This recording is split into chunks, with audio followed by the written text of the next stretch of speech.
Welcome to Shimano Technical Education. In this lesson, you will learn best practices for bleeding Shimano's hydraulic disc brakes using the funnel and stopper with the bleed nipple.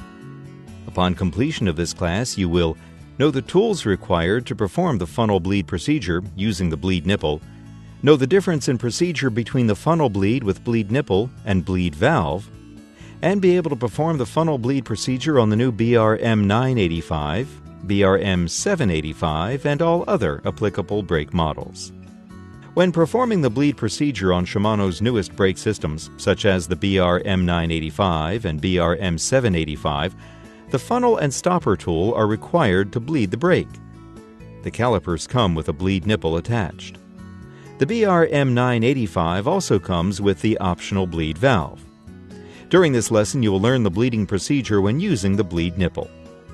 The tools and supplies that you will need for this procedure are the funnel and stopper, the syringe, hose, and catch bottle from the Pro Bleed Toolkit, hose and oil collecting bag, a torque wrench set with a 5mm, 4mm, and 3mm hex bit, a 5mm Allen wrench, a 4mm Allen wrench, a 3mm Allen wrench, a 2.5mm Allen wrench, a flat tip screwdriver, a number 2 Phillips head screwdriver, a piston reset tool, or a flat spanner type wrench, the bleed block, red pad spacer, clean rags, and isopropyl alcohol in a spray bottle, a pedal strap, Shimano mineral oil.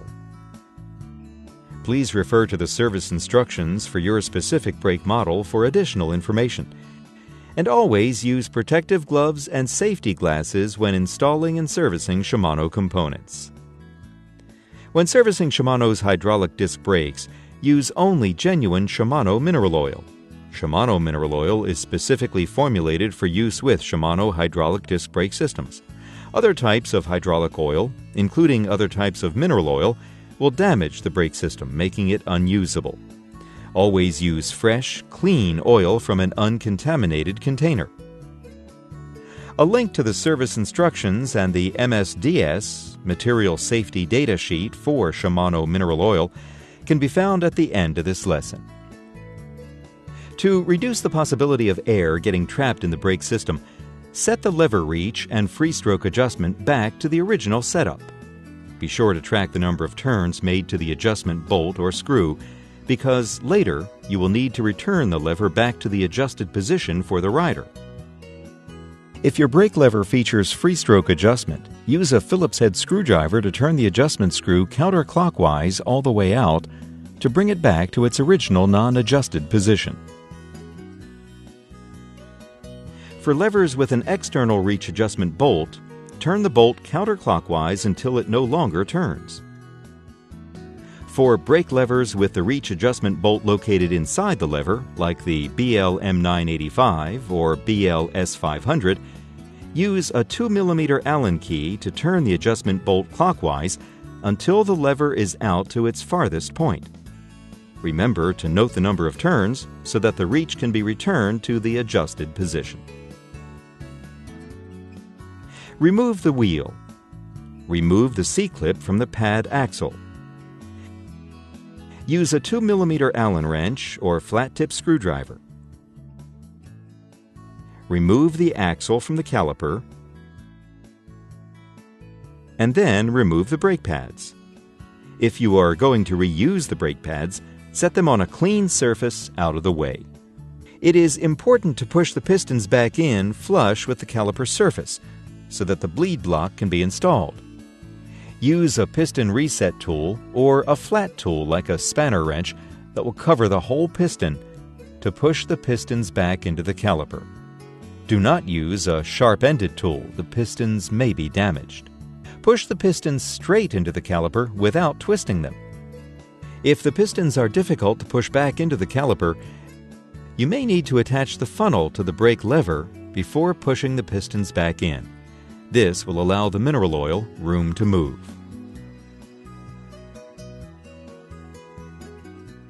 Set the brake lever at a 45-degree angle to the ground. Remove the bleed screw and O-ring from the brake lever, and attach the bleed funnel onto the lever. Add some Shimano mineral oil into the funnel.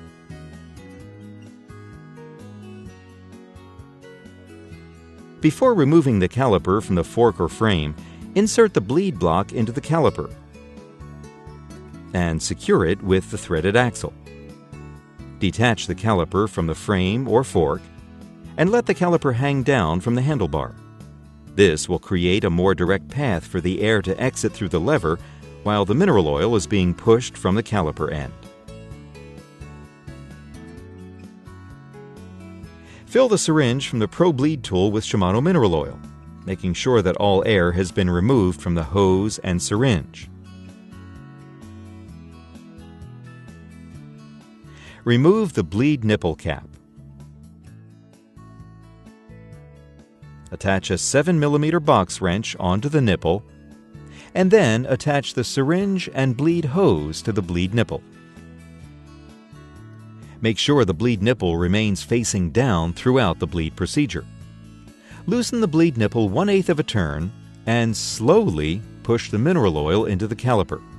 The goal is to push the air out of the system with the mineral oil, so do not push the oil through too quickly. While pushing the oil through the caliper, look into the funnel and watch as the oil and air bubbles appear.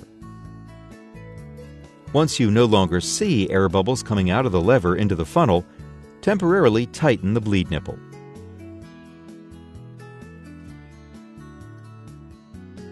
Remove the syringe and hose from the bleed nipple. Attach a 7mm box wrench and the hose and oil collecting bag or bottle to the nipple. Add some mineral oil to the bleed funnel. Loosen the bleed nipple 1/8 of a turn and pull the lever a few times to prime the system.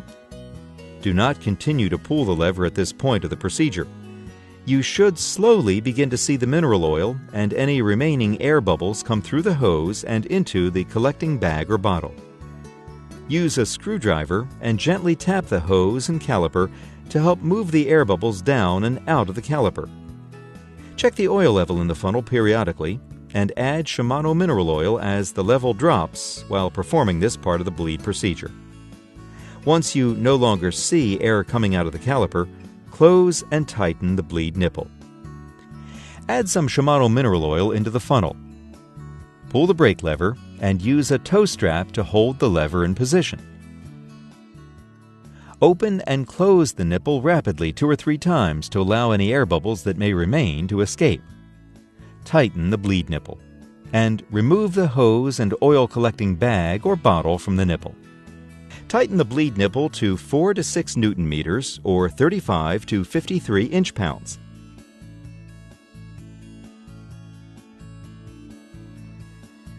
Release the toe strap and allow the brake lever to return to the starting position. Pull the brake lever slowly multiple times. You should see any remaining air bubbles come up through the funnel. At the same time, the brake lever should begin stiffening up as the remaining air in the system is released. When air bubbles no longer appear, pull the lever once more. The lever should be stiff and should not lose power.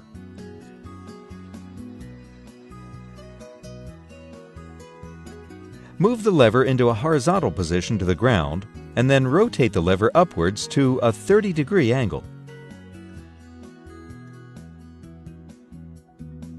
Pull the lever slowly multiple times and check for any remaining air bubbles coming up through the funnel. When you no longer see air bubbles coming into the funnel, rotate the lever down 30 degrees below horizontal and repeat the same process. Continue this until you no longer see air bubbles coming into the funnel in either lever position. Return the brake lever to a 45-degree angle.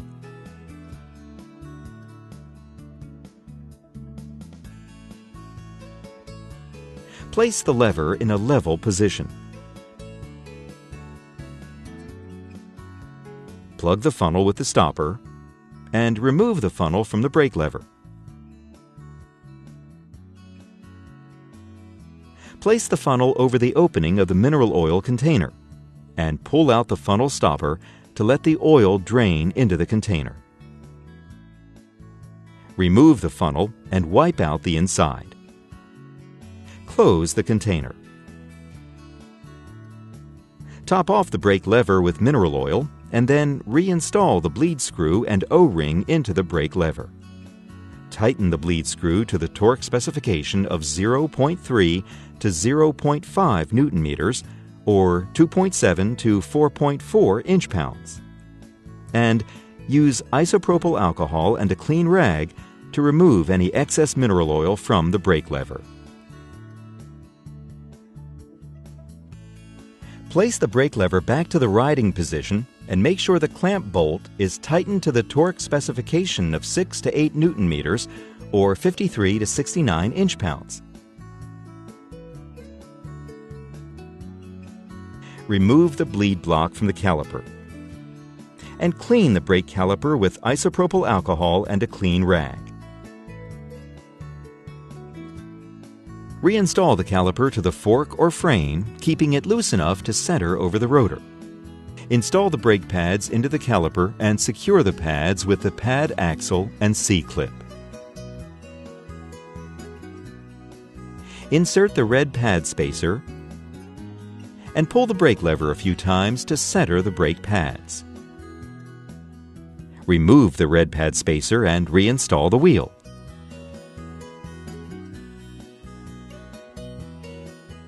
Pull the brake lever a few times and then hold it towards the handlebar while tightening the caliper fixing bolts to 6 to 8 Newton meters or 53 to 69 inch-pounds. Secure the caliper fixing bolts with either a safety wire or with the safety cap. Return the lever adjustment back to the rider's specification. If you installed new brake pads, make sure to perform the brake burn-in procedure. And that's it.